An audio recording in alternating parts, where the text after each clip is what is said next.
Hi, I'm Henrice Altink. I'm a professor in modern history. I'm based in the history department, and I'm also one of the co-directors of the Interdisciplinary Global Development Centre.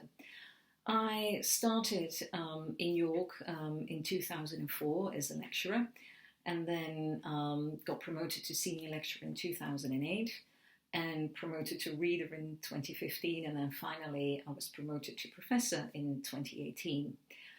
I have, since I started in York, occupied a lot of administrative roles, both in the department, in the university, and also in the faculty. So to give you a couple of examples, I've been chair of the Board of Studies, I've been head of department, I've been a member of the University Teaching Committee, I've chaired the University Library Committee, and I've also chaired the Arts and Humanities Athena Swan working group.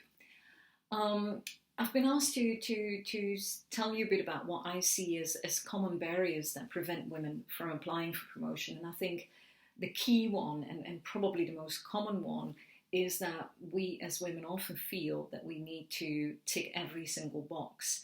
So if you've read the promotion criteria, you will see that for each stage there is a long list of things that would count as evidence, and probably a lot of us, when we read that, we think that we need to literally have evidence of every single item. That is not the case. But it's something that we do. And I remember that I did not apply for my chair until I had actually submitted my third book to the publisher. So there was something in the back of my mind that somehow thought that, it wasn't as strong an application if I didn't have that third book already there.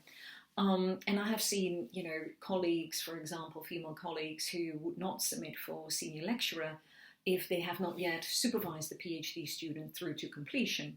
But I think one of the things that the promotion committee does take into account is that each of our disciplines is very different. So for some disciplines, for example, it may not be easy to get PhD students simply because there's not a lot of resources available at York in that particular field. So in history, that would be, for example, not a lot of resources in the library or archives nearby. Now, what advice would I give to women then when it comes to applying for promotion? I think, first of all, you do need to start by reading the promotion criteria, but keeping in mind the message I just said, that you don't need to tick every single item on that box. Second, what I think is really important is that you see a successful application for the stage that you're applying to. And I found that incredibly helpful when I went for senior lectureship, when I got a colleague to share with me the application that they had. And I did the same when I went for reader.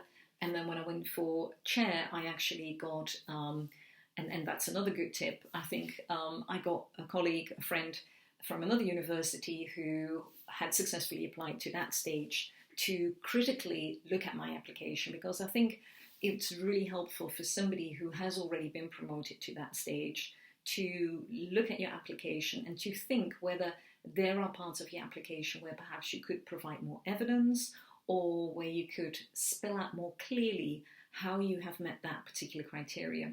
So having a really critical friend, whether they're in the same university or a different university, I think is really important. And it can be a colleague, it can be a mentor.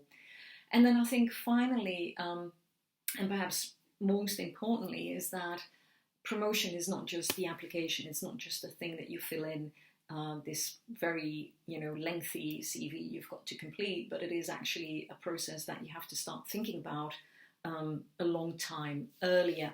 And so if you are, for example, now an SL and you want to become a chair, professor in, let's say, 10 years' time, start reading the promotion criteria for promotion to chair now, and start to think about areas where perhaps you are quite weak. If that is, for example, your leadership skills, you may want to ask your head of department to consider you for one of the more substantial administrative roles. So promotion is not just a CV that you complete and that you submit by a certain time when there is the call for it.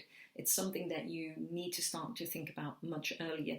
Be a bit more strategic perhaps than I was. I was not as strategic, and I probably would tell people to be a bit more strategic about, what you want to achieve by when, and thinking about what you need to do to get there.